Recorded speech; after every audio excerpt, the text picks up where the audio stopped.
गुरु द्रोणाचार्य एक लकड़ी का चिड़िया बनाते हैं। उसको एक पेड़ पर रख देते हैं। पांचों पांडवों में से एक एक करके बुलाते हैं। सबसे पहले युधिष्ठिर को बुलाया जाता है। उनसे पूछते हैं, बेटा तुमको चिड़िया दिख रही है? युधिष्ठिर बोलते हैं, गुरु जी हमको चिड़िया नहीं दिख रही है। भीम को बुलाया गया। भीम से बोला गया, चिड़िया की आंख पे निशाना लगाइए। भीम कहते हैं, हमको चिड़िया की आंख ही नहीं दिख रही है, हमको पूरा पेड़ दिख रहा है। उसके बाद नकुल को बुलाया गया, सहदेव को बुलाया गया। सबको कुछ ना कुछ प्रॉब्लम थी। अंत में अर्जुन को बुलाया गया। अर्जुन से पूछते हैं, आपको क्या दिख रहा है? अर्जुन बोलते हैं, हमें सिर्फ चिड़िया की आंख दिख रही है। और चिड़िया, माफ कीजिए, हमको सिर्फ चिड़िया दिख रही है। और हम, क्षमा कीजिएगा, आप भी नहीं दिख रहे हैं, हमको सिर्फ चिड़िया की आंख दिख रही है। और वो निशाना जाके चिड़िया की आंख पे लगती है, चिड़िया नीचे आ जाती है। यही होती है फोकस। एक लेंस होता है, अगर उसको पेपर पे ऐसे रखे रहेंगे, हिलाते रहेंगे, तो सूर्य की रोशनी पाने के बावजूद कभी नहीं जलेगा। एक जगह स्थिर रखेंगे, वो पेपर भी जला देगी। इसी प्रकार आप कुछ भी करना चाह रहे हैं, अगर एक जगह फोकस कर रहे हैं, आप हर सफलता अचीव कर ले जाएंगे। लेकिन अगर सोचेंगे ये भी कर ले, वो भी कर ले, ऐसा कर ले, वैसा कर ले, तो एक भी हासिल नहीं हो पाएगा। कंसंट्रेट, गोल्स पे फोकस कीजिए, गेल्स पे नहीं।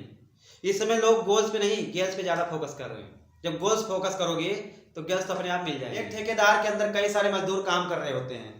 उनका काम रहता है जंगल से लकड़ियां काटना, शाम को हिसाब करना।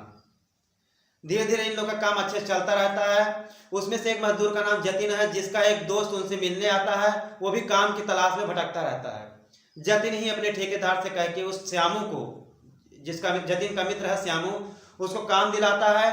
धीरे धीरे ऐसा आता है कि श्यामू इन लोगों से ऊपर जाने लगता है। श्यामू क्या करता है, जब जंगल में जाता है, पहले आधा घंटा अपने कुल्हाड़ी की धार लगाता है। उसके बाद वो लकड़ियां काटने भिड़ जाता है। फिर 2 घंटे बीतने के बाद फिर आधा घंटा धार लगाता है। धीरे धीरे वो इन मजदूरों से बहुत ही आगे निकल जाता है। और जतिन, जो कि श्यामू को लाए रहता है, उसको उसके ऊपर गुस्सा आने लगता है कि आखिर ये इनसे इतना आगे कैसे चला जा रहा है। वो जाके ठेकेदार से मिलता है। ठेकेदार से बोलता है कि आप हम में से इसी को इतना आगे क्यों लेके जा रहे हैं, इसी को सबसे ज्यादा पेमेंट दे रहे हैं, इसी के साथ अच्छा व्यवहार कर रहे हैं, आखिर ऐसा क्यों? ठेकेदार पूछते हैं कि तुम आज कितना पेड़ काटे हो? जतिन बोलता है, साहब आज 4 पेड़ काटे हैं। श्यामू को बुलाया जाता है। श्यामू बोलता है, हम 9 पेड़ काटे हैं। उसके बाद ठेकेदार बोलते हैं, ठीक है, अगर तुमको नहीं विश्वास है, कल कंपटीशन हो जाए, कल तुम और दोनों एक साथ लकड़ियां काटने जाना। उसके बाद वही पता चल जाएगा कौन लायक है कौन नहीं। दोनों मान जाते हैं। दूसरा दिन जब आता है, जो जतिन नाम का व्यक्ति है, वो 9 बजने के बजाय 8 बजे ही पेड़ काटने चला आता है। वो पेड़ काटने लगता है। और जब श्यामू आता है 9 बजे, वो फिर वही काम करता है। पहले आधा घंटा धार लगाता है, फिर लकड़ियां काटता है 2 घंटे, उसके बाद फिर धार लगाता है, फिर लकड़ियां काटता है। शाम को जब देखा जाता है तो श्यामू की जो पेड़ की संख्या है बहुत ज्यादा रहती है।